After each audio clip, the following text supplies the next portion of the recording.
This is part 2 of Listen Humanity, starting on page 91. It's titled Life and the Path. That's the overall title.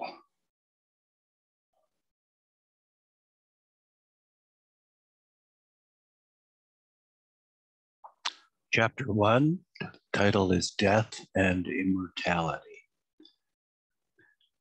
The immersion of the individual in the routing of life causes him to be seriously disturbed by the sudden experience of death.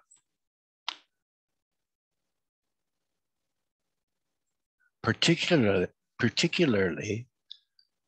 when it takes away someone who has been near and dear to him.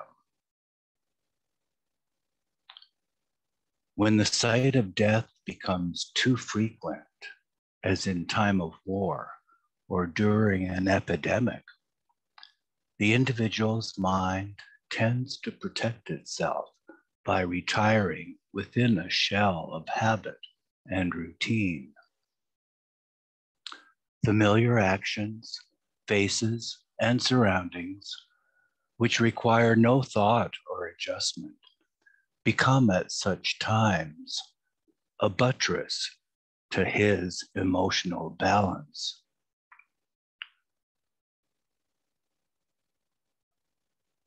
But even this wall of cultivated indifference crumbles when the hand of death snatches away someone who has entered deeply into his inner life.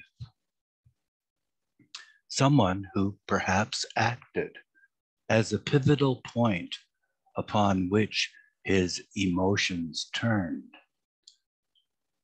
At such a time, his unquestioning attitude towards life is disturbed, and his mind becomes deeply preoccupied with an intensive search for lasting values.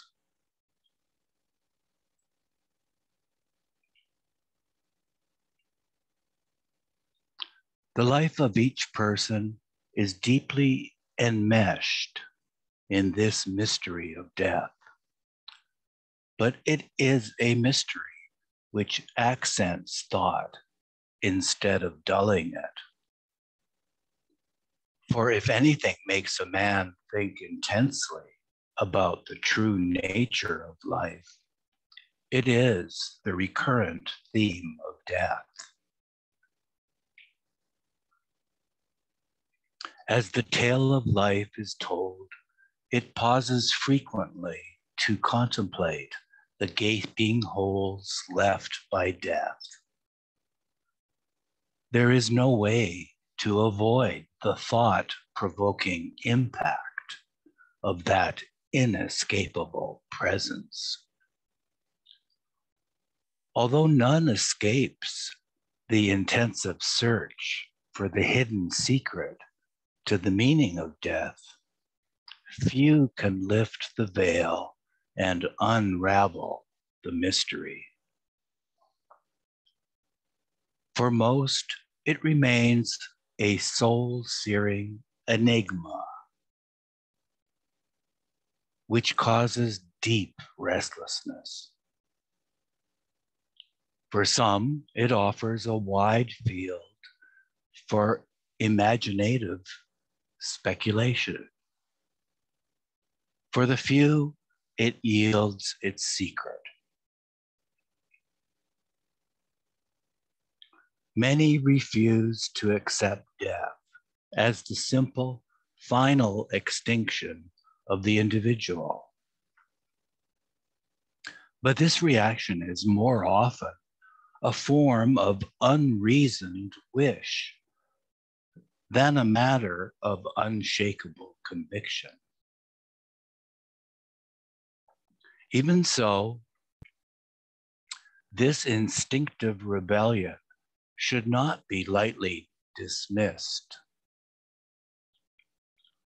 For much of the vigor of this blind protest against the seeming fact of death springs from an obscure but still functioning intuition.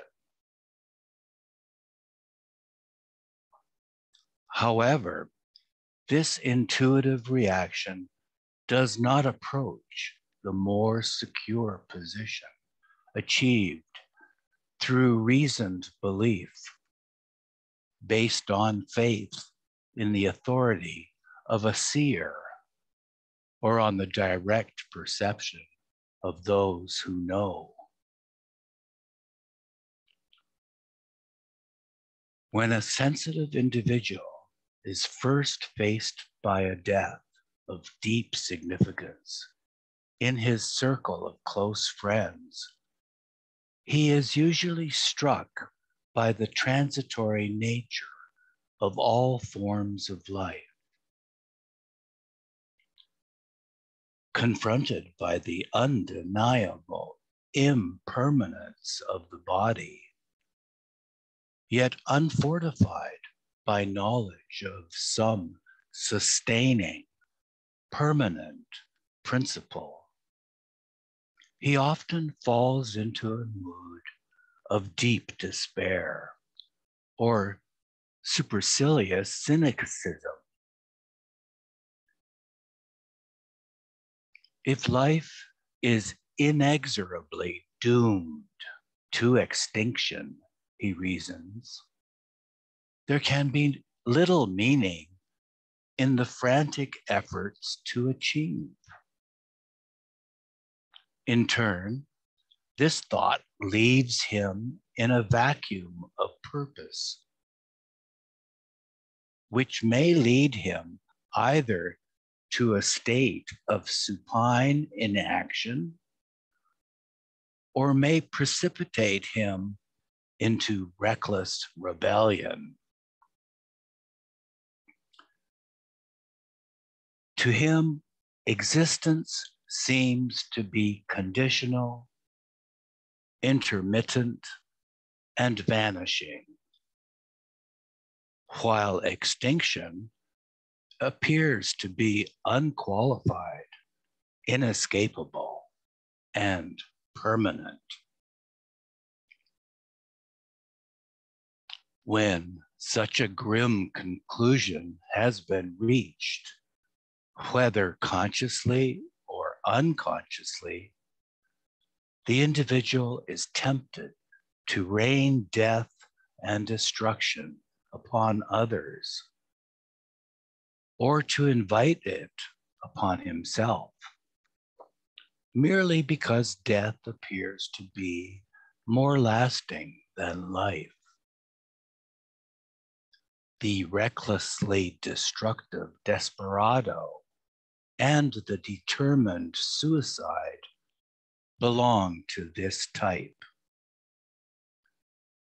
They cannot accept life as having any real value because their initial unthinking faith in the value of life has been uprooted by the rude shock of death.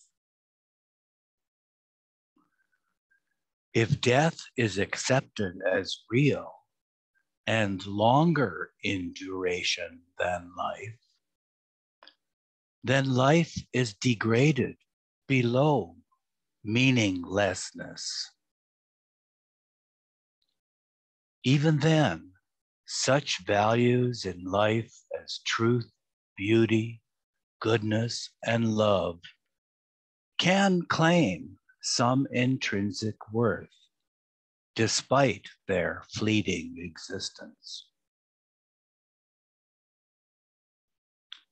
But in practical fact, all keenness for the pursuit of even these momentary values is gradually replaced by a sense of hopeless apathy, for one hears constantly a background whisper which says that they too are doomed to vanish one day.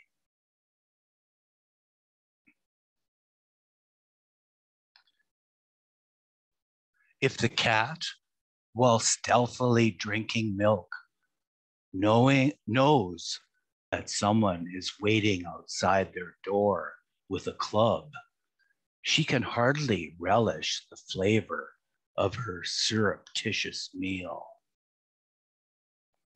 Similarly, a man who comes to know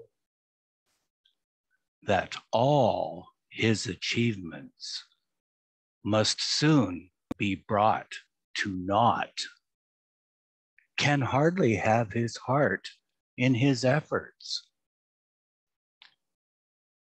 If he stops to reflect that all the people he loves are earmarked for early conversion to dust, then his spontaneous enthusiasm gradually dries up, and he is forced to consider what he is striving for. If he tries to cling to those loved ones despite his new awareness, all the desperateness of his ensuing efforts becomes only a sacrifice to vanity. Mahu, could you continue, please? Yes. In order to avoid the pain which he is bound to feel at the inevitable loss of his dear ones, he may try to avoid life by adopting the viewpoint that the living are no more than on a par with the dead. The success of such a game depends upon an exact equation. For if he holds the slightest preference for the living, he will be gravely affected when the living become the dead. He is forced finally to face the fact that if death means the extinguishing of his beloved brothers in a blind vacuum of eternity, then the entire game of life is a meaningless tragedy. All courage, sacrifice, and loyalty to ideals become a fierce, and all vital seeking takes on a cast of empty endeavor, of much effort without purpose.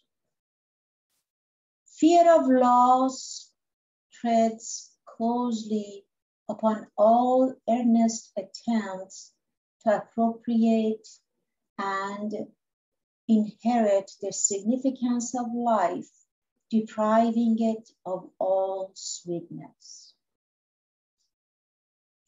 In short, if death is looked upon as mere extinction, man tends to lose his balance and is plunged into perpetual gloom.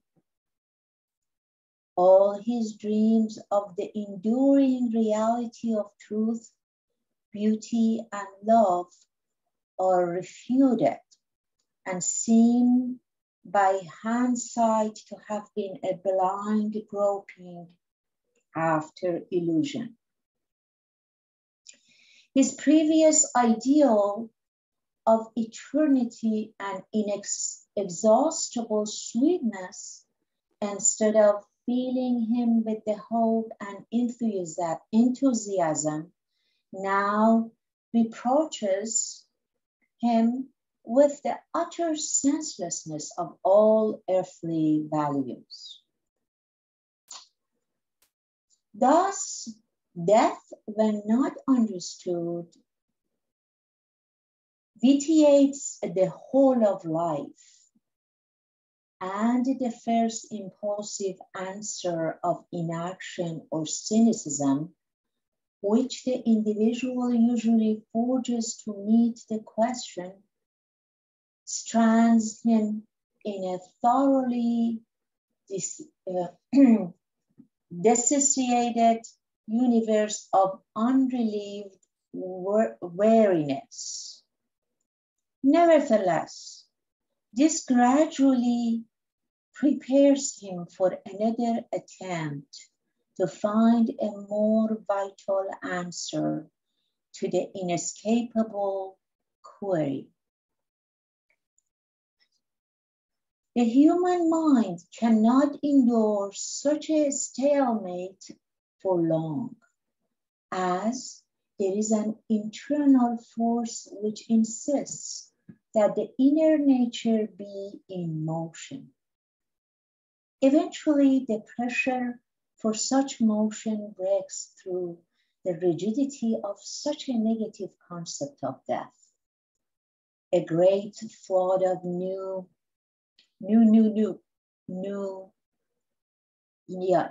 interrogation and discovery often breaks out, and in it, the key question now posed by death becomes, what is life? What is life? The answers supplied are countless and depend upon the passing moods which spring from the deeply rooted ignorance of the interrogator. The first instinctive answer is, life is that which is terminated by death. The answer is still completely inadequate, as it involves no positive principle on which a fruitful life can be based, nor can the individual's need for development be met. Such an answer explains neither death nor life. The individual is driven to try to understand life and death along new lines. Italic, instead of looking upon death as the opposite of life, he now inevitably comes to look upon it as the handmaiden of life. He begins to affirm intuitively the reality and eternality of life. Instead of interpreting life in terms of death, man seeks to interpret death in terms of life. Slowly, even event by event, he learns to take life again in all earnestness, with a deeper affirming consciousness. As he does so, he is able to give a more constructive response to the recurring sight of death. The challenge of death is now not only accepted and absorbed by life, but is met by a counter challenge. What is death? It is now death's turn to submit itself to critical scrutiny.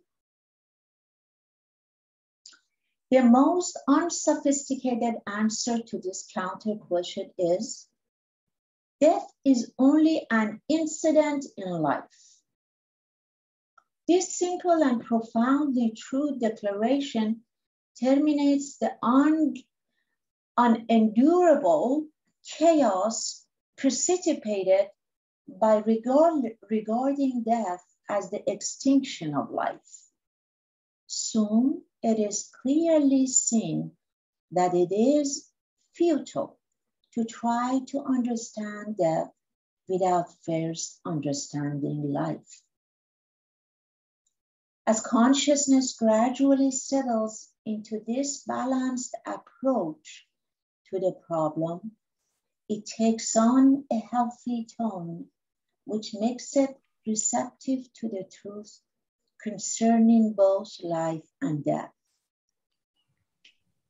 Direct, undimmed knowledge of such truth is available only to spiritually advanced souls. The seers of all time have had direct access to the truth about life and death, and they have repeatedly given a suffering and groping humanity useful information on this point. Their explanations are important because they protect man's mind from the erroneous and harmful attitudes towards life and death, and prepare him for a perception of the truth. Although direct knowledge of truth requires considerable spiritual perception, nevertheless, even correct intellectual understanding of the relationships of life and death plays an important part in restoring mankind to a healthy outlook. Thanks, Mahu. Elizabeth, could you continue reading, please?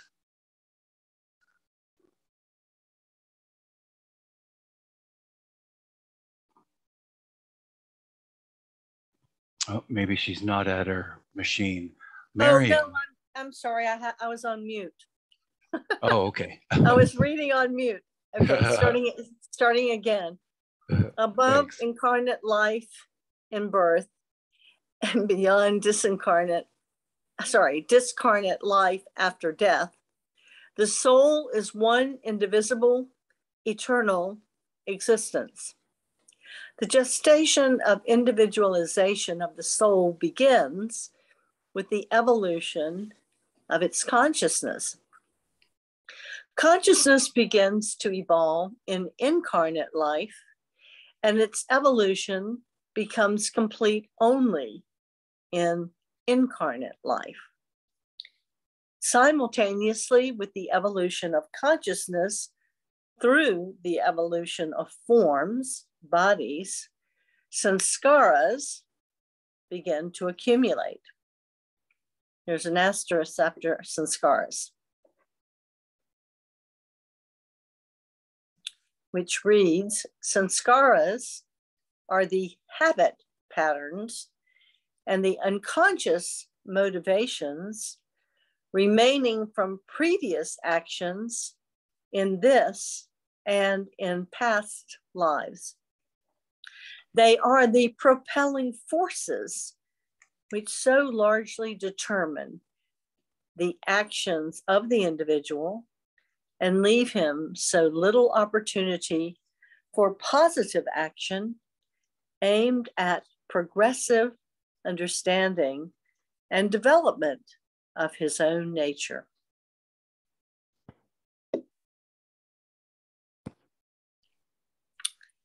Okay. So that sentence was simultaneously with the evolution of consciousness through the evolution of forms, bodies, sanskaras began to accumulate. The evolution of form and consciousness, and with it, individualization of the human ego mind, is complete when the soul attains the human soul for the first time. But because of the accumulated sanskaras, the fully evolved consciousness of the soul remains entrapped in illusion and therefore is not directed towards the soul's self-realization, that is, God realization. For self-realization, all sanskaras must be completely wiped out to enable the soul, as the individualized ego, to be transmuted into the individualized soul in the conscious state of God. Further, the sanskaras that began to accumulate in an incarnate life have to be wiped out in an incarnate life. In order to be wiped out in toto, sanskaras must be annulled or canceled through the process of exact equalization or perfect qualitative and quantitative balancing of all opposite sanskaras, whether good or bad.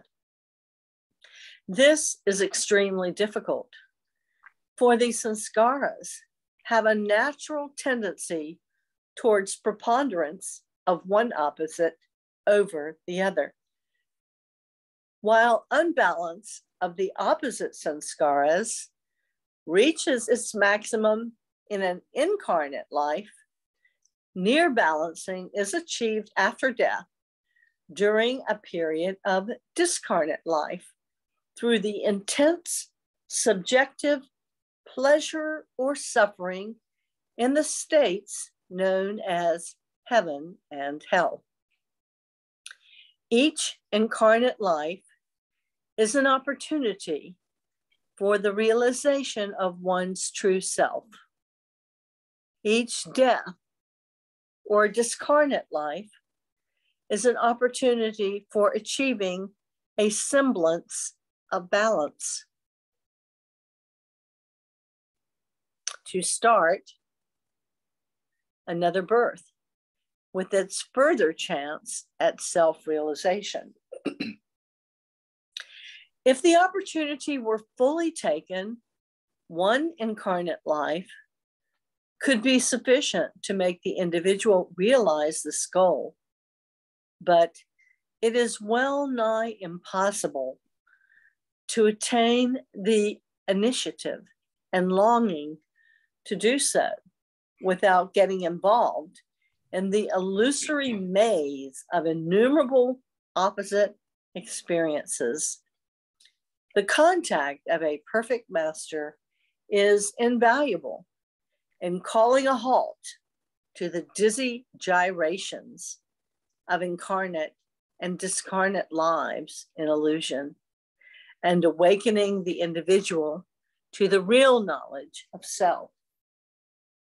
From the psychological point of view, death entails no slightest curtailment of individual existence. This does not mean that the surviving mind remains unaffected by the kind of death which severed the individual from the body. Both the condition of the mind, as well as its capability to progress further in the life after death, are often substantially determined by the conditions surrounding the death. From the standpoint of its psychic after effects, death can be classified into three broad types: 1, normal; 2, abnormal; and 3, supernormal.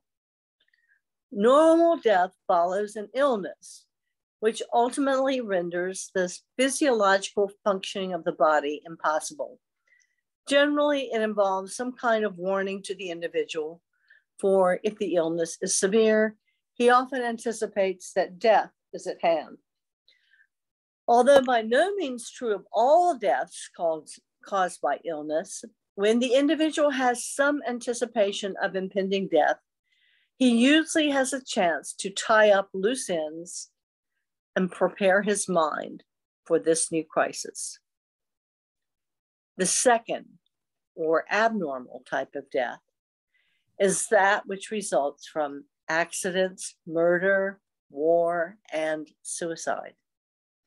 In accidents and murder, there is generally no anticipation of impending death.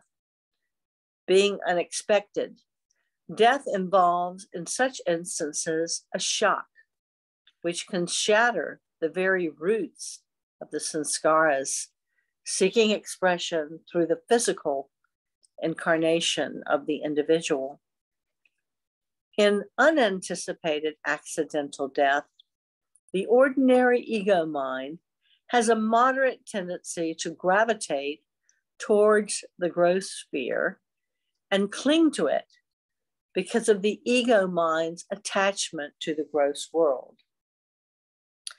in anticipated abnormal death, when resulting from murder or war, the ego mind can become bound to the gross world by the chains of unfulfilled revenge.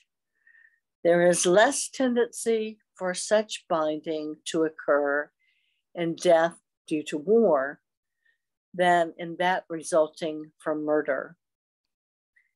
In war, the combatants on both sides are often impersonal in their actions and aware that they are fighting for some cause rather than through personal enmity.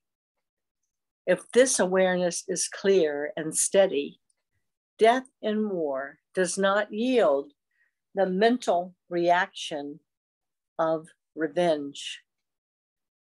Among abnormal kinds of death, suicide deserves special attention. Suicide may be divided into 4 grades: 1, lowest; 2, low; 3, high; and 4, highest. Thanks, Elizabeth. Marian, could you continue reading, please? Yes.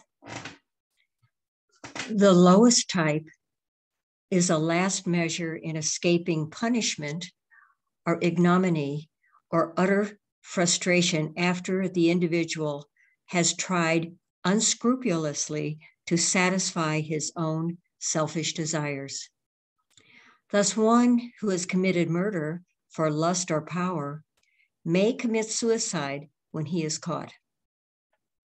Even after leaving the body, such a person does not succeed in severing his link with the gross world for hundreds of years. These individuals live literally as ghosts in the semi-subtle sphere, which lies between the gross and subtle world. They experience agonizing suffering because of their unfulfilled desires. Due to the link which they preserve with the gross world, they continue to desire various gross objects keenly, a desire which can never be fulfilled. This suffering is even more acute than the intense suffering in the hell state that the individual experiences after he severs his connection with the gross world. And there's an asterisk after hell state, which says, neither hell nor heaven should be regarded as places. They are mental states and imaginary in the same sense that the world of duality also exists in the realm of illusion. See below.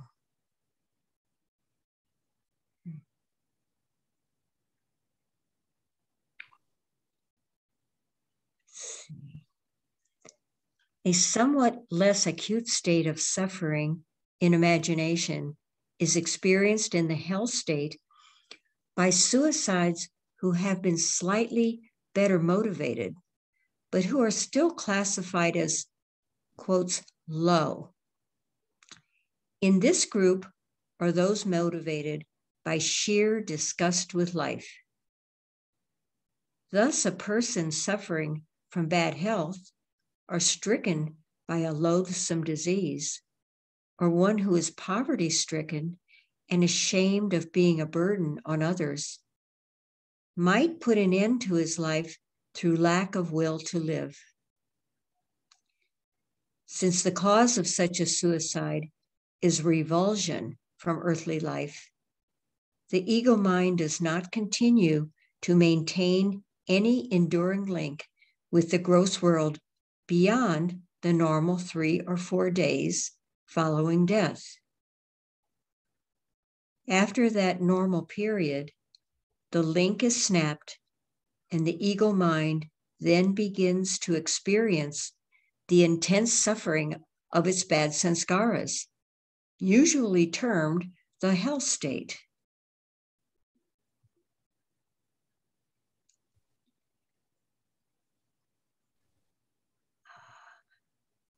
Although a ghost caught in the semi-subtle sphere suffers even more acutely than does the ego mind experiencing the hell state, the latter achieves some exhaustion of evil sanskaras, while the former does not. Further, the sufferings of the ghosts who maintain their link with the earthly life are more tantalizing, because the link constantly holds before them the prospect of fulfillment of gross desires, without actual means for their satisfaction. The general belief that suicide is bad is due to the fact that it is usually the result of low motives or a cowardly attitude towards life. When suicide is employed as an escape from dilemmas brought on by failure to cope with the needs of life, it is not only ignoble, but far-reaching as well in its demoralizing effects upon the victim. The third, or high type of suicide, is in no way rooted in inferior motives and is therefore free of their deteriorating effects. It is inspired by altruistic motives alone and is a sacrifice made to secure the material or spiritual well-being of others. One who meets death through, for instance, a hunger strike in order to better the welfare of the masses is a suicide of this high type. The motives of such a suicide are not far different from those of martyrs who lay down their lives on the battlefield for country, society, or religion. The total absence of base motives in this high type of suicide makes it entirely different from the lower grades.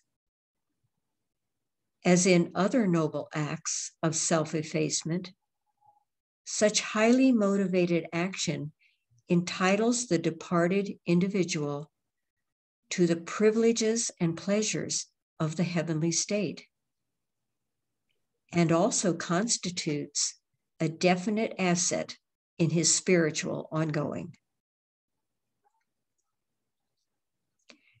A suicide inspired by ordinary altruistic motives is not the highest type.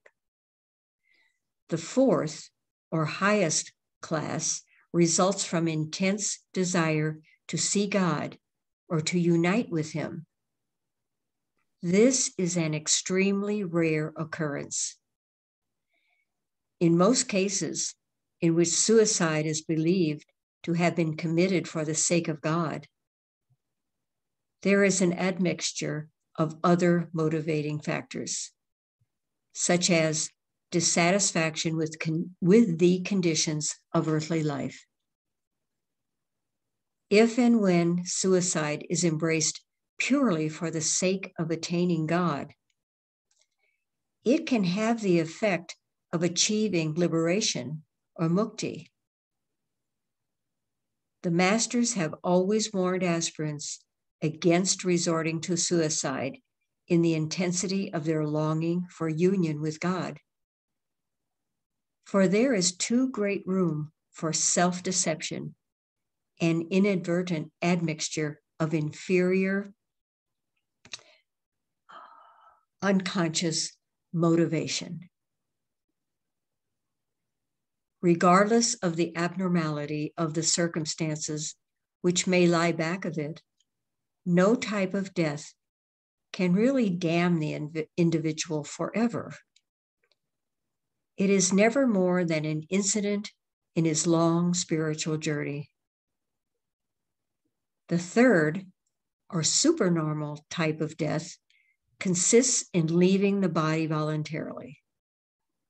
This is done by the advanced yogis who wind up their earthly careers after fulfilling their mission, much as the student locks up his textbooks after passing his examination.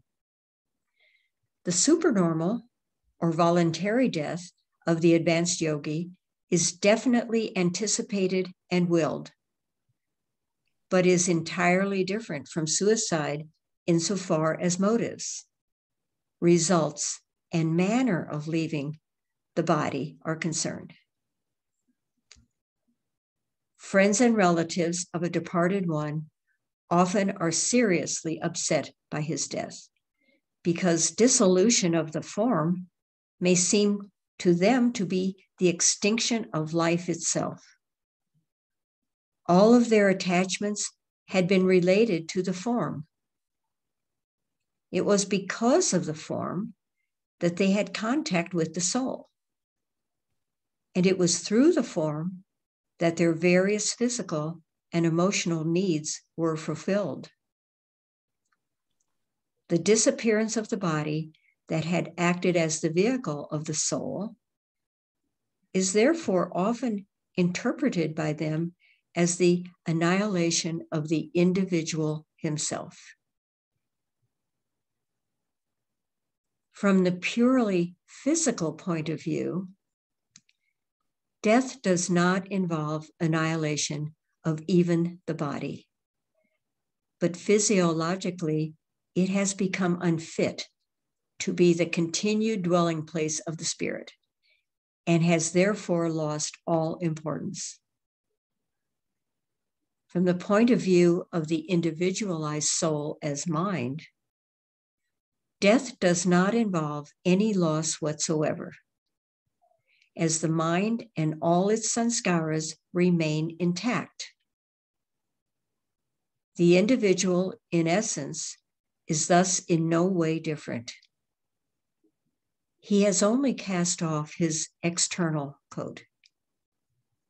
Nevertheless, this severance from the physical body is fraught with two important consequences. It is a means of introducing the individual to a new type of existence, and it is also in itself an incident of the utmost importance because of side effects of the greatest practical consequence. Thanks, Marian. Mahu. When others die, the individual loses only one or at most a few friends who have played an important role in his earthly existence. But when he dies, he loses at one stroke all the persons who had entered intimately into his own life. He also loses all his possessions and is broken away from the achievements on which he had built the very foundations of his sense of accomplishment in life.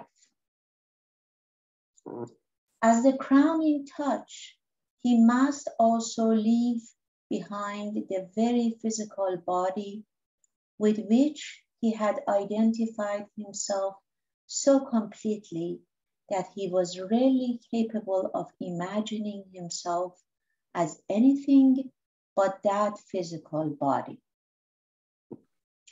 This complete annihilation of the entire structure of the individual's earthly existence is therefore a crisis without parallel in his life. This critical turning point, which occurs at death, is attended by both advantages and disadvantages. The greatest disadvantage lies in the fact that the individual must leave incomplete all the undertakings of his earthly life. He must leave the entire chessboard without taking any further interest in it. The scene of his life is blotted out, and the chain of his mundane interests is hacked apart. From the standpoint of objective achievement, the continuity of his undertaking has undergone an abrupt break. Advancement of the projects he has left behind must come from his previous associates and can no longer be his concern. It is rare for the individual to be drawn back through a sanskaric linking to the identical task which he had begun in a past incarnation, to develop it on from the point where his successors had left it. It would be a mistake to think that death brings nothing but disadvantages. Death also brings about a general weakening of attachments by shattering all the sanskaras which were fed by the earthly objects, because the mind is now torn away from them. While it is true that many of the sadhanas, asterisks, do you want me to read it? Sadhanas means devotional and disciplinary practices. While it is true that many of the sadhanas undertaken by the individual during earthly life have the effect of unwinding previous sanskaras, still it is only in extremely rare instances that he succeeds in completely erasing the present and future effects of these sanskaras. This erasure is affected within certain well-defined limits by the sudden transplanting of the individual that occur at death. Thanks, Mahu. Yeah, go ahead. Yeah, thank you. Elizabeth. Jay and Ralph are here, by the way. Oh, Jay or Ralph, do one of you wish to read?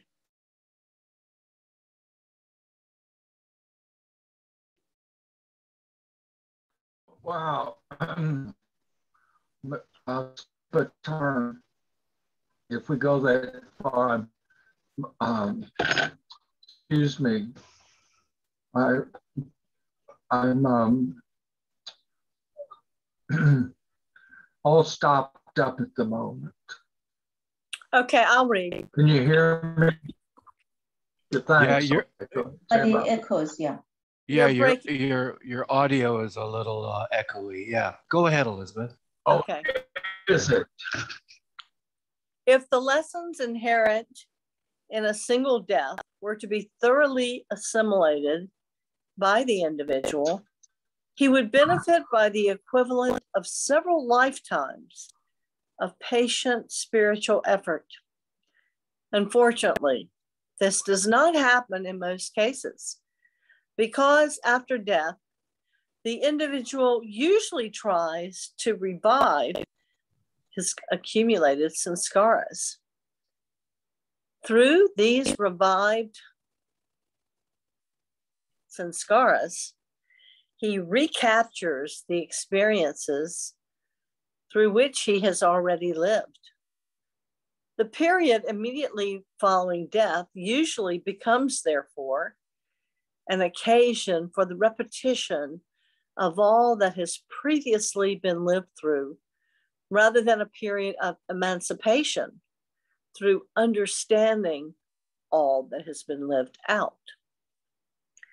Regardless of these shortcomings, death does give a severe shaking to the tree of sanskaras, root, trunk, and branch. And this impels the mind to revise its attitude towards the objective universe. Death also facilitates a certain amount of disentanglement from the attractive world of form. The individual is never able to go back to Earth without some modification of his approach to life. Life in a new physical body must conform to lines determined by the individual's sanskaras. Thus, there is often a close resemblance to the past life on Earth, but it's not a literal repetition of the past. It is a new experiment.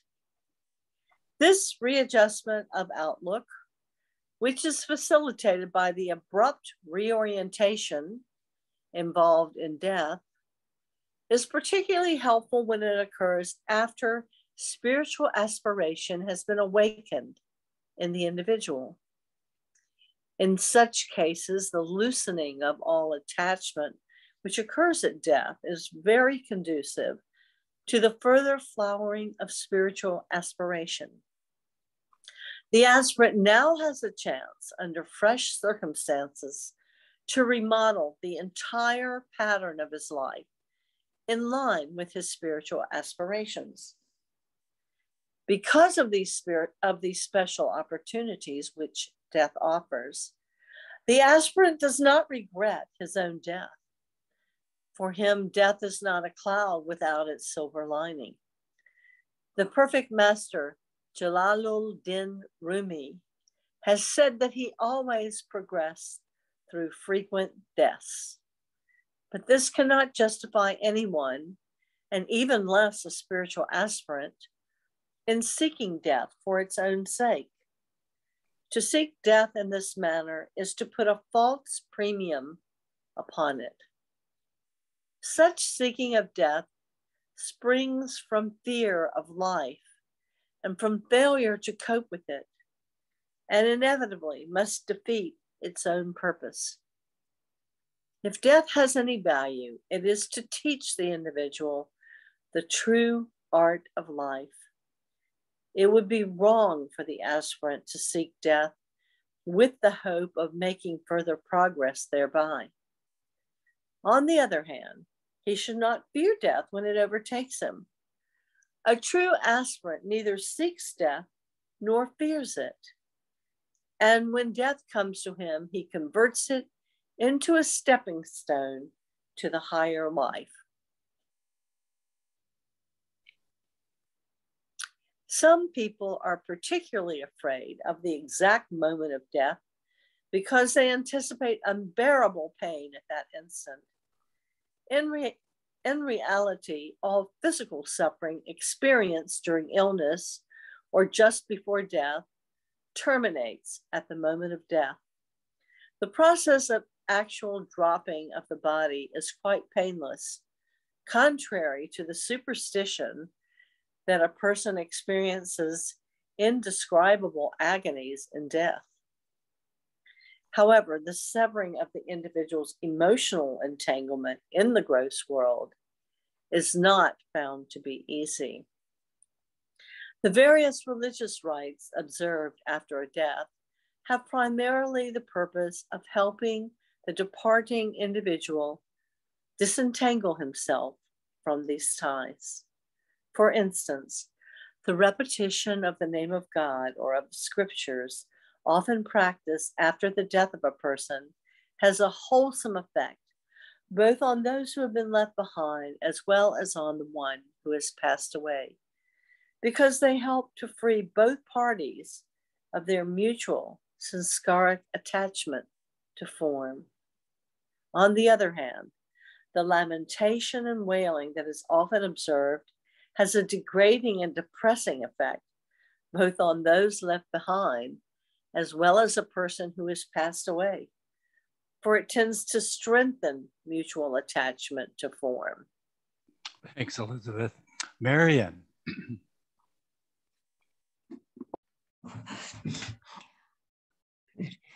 The thought or wish the dying individual holds at the moment of death has special importance in determining his future destiny. If the last thought is of God or the master, the individual achieves liberation. It is quite common for an individual not to have any specific thought at the moment of death. Even if he has had thoughts or wishes before death, he will tend to forget them at the time of death. At that moment, some people hope they may not return to earthly life, but they are not exempted from rebirth by mere wishing. They are reborn, but exhibit a pronounced disgust for life and tend to lead the lives of ascetics or recluses. If the good,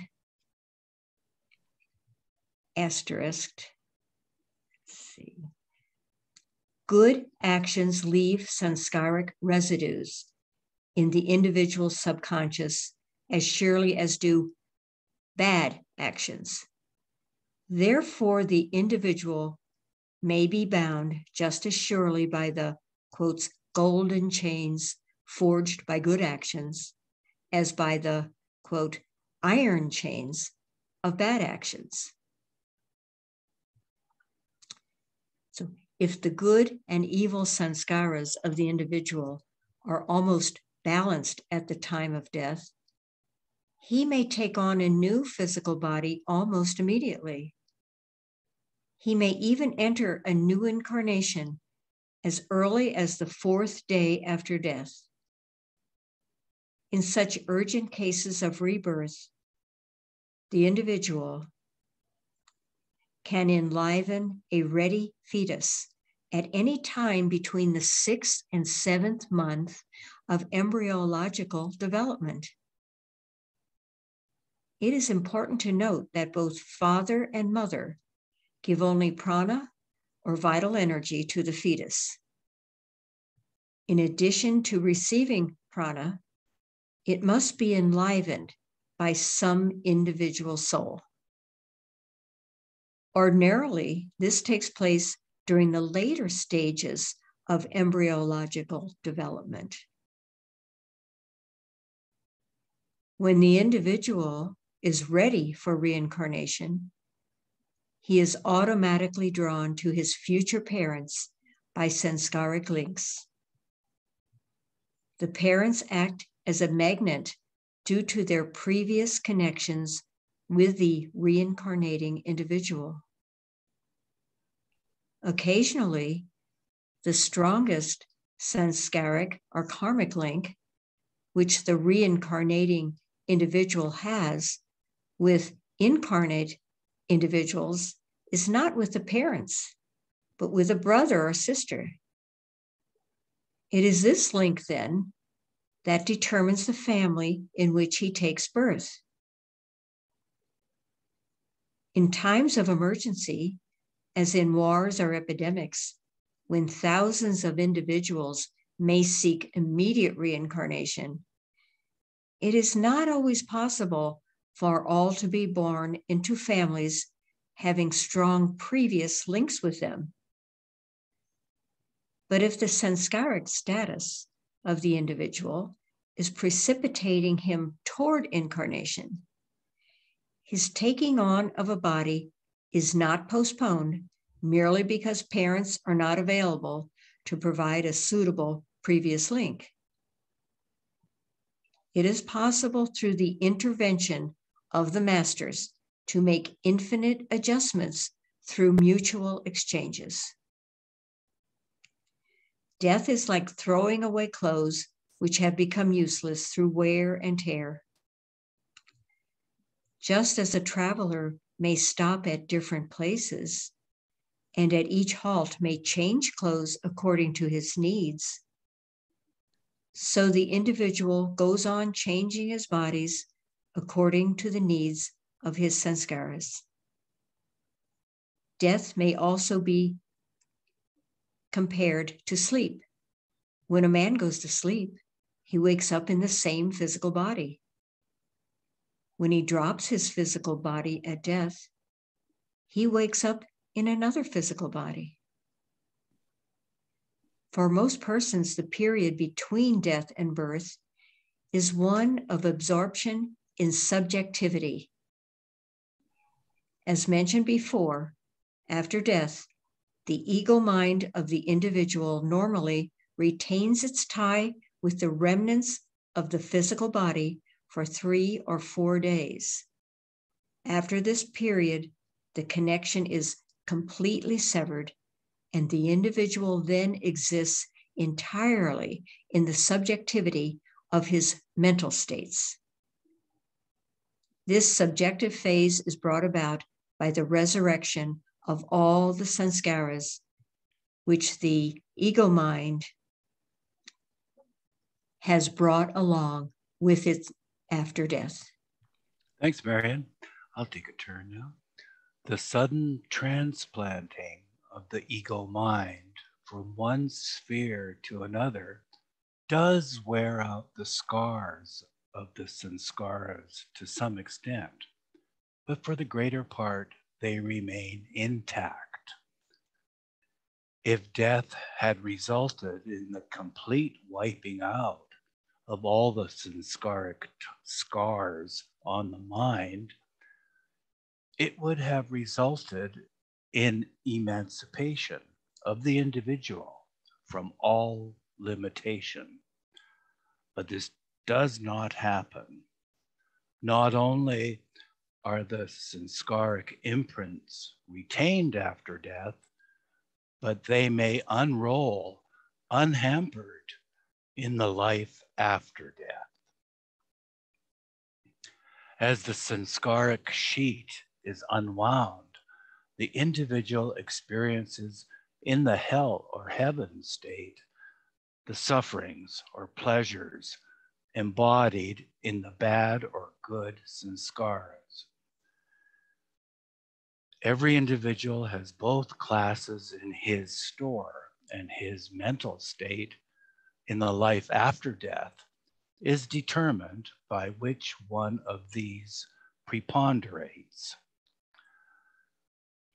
The intensity of the sufferings or pleasures which the individual experiences through these revived sanskaras is so great that a greater exhaustion of these sanskaras is brought about during a relatively short period than is possible in hundreds of years of suffering or pleasure in the earthly life. In these posthumous mental states of intense suffering and pleasure, which are respectively known in religious literature as hell and heaven. It is these posthumous mental states of intense suffering and pleasure, which are respectively known in religious literature as hell and heaven. In popular belief, they are incorrectly regarded as places or spheres. It is more appropriate to speak of a hell state or heaven state rather than places. When there is a preponderance of evil sanskaras at death, the individual gradually exhausts the bad sanskaras through suffering in the hell state. The result is that the evil sanskaras eventually tend to strike a balance with the good sanskaras. It is as if a huge block of ice were placed on one pan of a balance, causing it to sink because of its excess over a smaller weight contained in the counterbalance pan. As the great block of ice is gradually melted and the water spills, there is a tendency for the two pans to come into balance. Similarly, as the mass of evil sanskaras become attenuated through suffering, their preponderance begins to vanish, and they almost come into balance with the good sanskaras. This moment when the two opposite types of sanskaras are almost in a state of balance, is the moment when the afterlife of the individual terminates and he finds himself precipitating into a new physical incarnation on earth.